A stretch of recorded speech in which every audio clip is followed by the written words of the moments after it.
Buongiorno signori, sono l'uomo di casa. Oggi costruiamo una pressa per far seccare i fiori.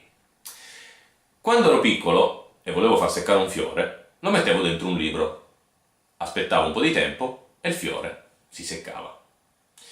Ovviamente se noi volessimo fare una composizione, qualcosa di più complesso, non possiamo riempire tutti i libri di casa nostra di fiori. Quindi abbiamo bisogno di una piccola pressa in modo da poter tenere i fiori pressati all'interno della carta assorbente in modo da far venire il nostro fiore secco. E oggi andremo a fare proprio questo, questa pressa.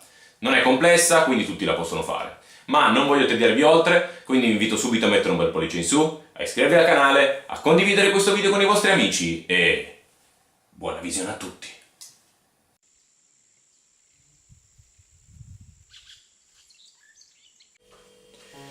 Bene signori, per la nostra pressa ci servirà un pannello di compensato, io l'ho preso 60x80, voi potete prenderlo quanto grande lo volete in base a quanto volete fare la pressa.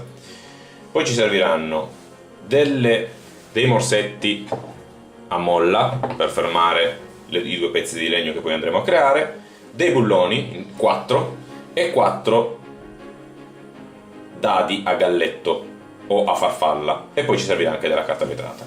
Come avete visto, per comprare tutte queste cose io ho speso circa 15 euro, quindi questo più o meno è il costo della nostra pressa.